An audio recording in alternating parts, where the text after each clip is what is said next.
অনেক দিন পর একটা রান্নার ভিডিও শেয়ার করি। রান্নাটা দেখাতে পারি নাই, তখন একটু তাড়াহুড়া ছিল, ছেলে তাড়াতাড়ি চলে যাবে, পরে ঠিকমতো রান্না করে দিতে পারি নাই। ওই ভাতটা শক্ত ছিল, ওই অবস্থা। ও বন্ধু বান্ধবদের সাথে প্ল্যান করছে আর যাইতে দেরি হয়। যাই হোক,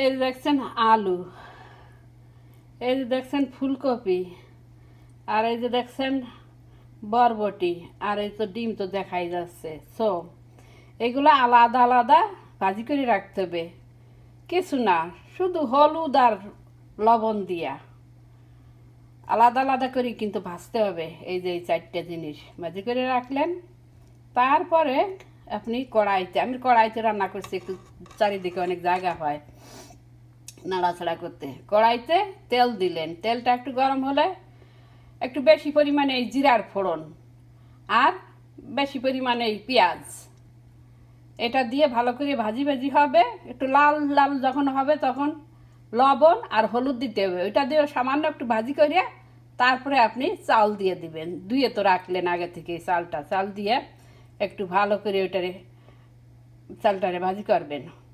তারপরে যে পরিমাণে চাল দিবেন তার থেকে ডবল জল দিতে হবে। তারপরে তো মিক্স টিক্স করিয়া রান্না করবেন ঢাকিয়ে দিয়া। যখন ভাতটা 3 ভাগ হয়ে যাবে বা তার একটু আগে, তখন আলুটা দিয়ে দিবেন মিক্স করিয়া, কারণ আলুটা একটু গলতে সময় লাগে। বাট বেশি কিছুই গলানো যাবে না, সব কিছু একটু ক্রাঞ্চি ক্রাঞ্চি, একটু শক্ত শক্ত থাকবে। ওকে, তারপরে দিয়ে দিলেন তো এই যে ওইটা দিয়ে একটুখানি পরে দিয়ে দিবেন আপনি এই যে ফুলকপি আর বরবটি। ওইটা নাড়াচাড়া দিয়ে আপনি দিবেন এই যে ধনে পাতা আছে, তারপরে আপনি দিবেন এই যে কাঁচামরিচটা এখন দেখাইতে পারতেছি না, আমি কাটিয়ে দিছি। কাঁচামরিচটা আমি একটু আগেই দিছি, যাতে ওই যে জলের সাথে ওর যে ঝালটা, ঝাল ভালো হইলে ভালো লাগবে, ঝালটা হয়। তাই আপনি তো সব কিছু দিয়ে তারপরে অল্প আছে একেবারে ঢাকিয়ে দেবেন।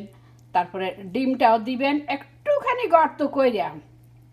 ডিমটা দিয়ে বেশি নাড়াচাড়া করা যাবে না, কিন্তু নাড়তে একটু হবে, কারণ ডিমের যে ফ্লেভারটা এটাও তো ওর সাথে যাইতে হবে। ওই যে ঢাকিয়ে দিলে পরে সব কিছুর ফ্লেভার, সব কিছুর স্মেল যাইয়ে একাকার হবে।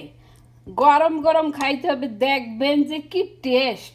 আমি একটা ডিম তাই মাসে একবার খাই না, আজকে আমি দুইটা ডিম খাইছি। প্রথম যে খাবারটা নিছি এত টেস্ট লাগছে, পরে কি তা একদিনই তো আর একটা খাই, পরে আবার সব কিছু একসাথে নিয়ে বা খাইছি, এত টেস্ট।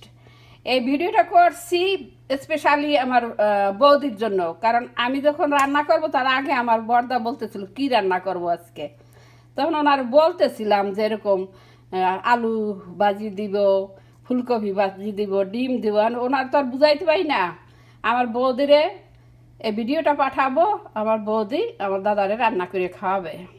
আমার দাদা আবার খাওয়া দাওয়া বেশ পছন্দ করে, বৌদিও। যাই হোক, সবার জন্য এই ভিডিওটা করলাম, আপনারা খাইয়ে দেখবেন যে কোন লেভেলের টেস্ট এটা।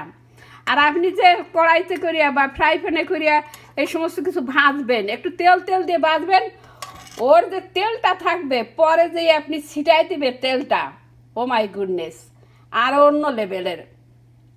আর এইটা যে আপনার পোলাও চাল দিয়ে রান্না করতে হবে তা না, একদম রেগুলার চাল।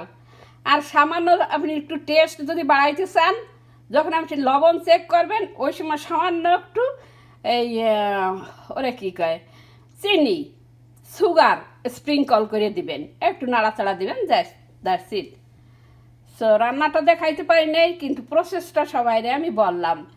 সবসময় একঘেয়েমি খাবার খেতে ভালো লাগে না, একবার একটু আপনারা এইভাবে খাইয়ে দেখেন যে কেমন মানে টেস্ট হয়। এখন আপনি যদি ঠিকমতো রান্না না করতে পারেন, আপনার কাছে যদি ভালো না লাগে, সেটা আমার দোষ না, বাট এটা অনেক টেস্ট হয়েছে। আমার ছেলের যখন দিছি তখন এই চালটা ভালো করে ফুটে নাই, কী করবো, বলছি 5টা মিনিট আমার সময় দিল না। যাই হোক, সবাই একবার রান্না করে খাইয়ে দেখেন কেমন হয়েছে জিনিসটা। ওকে।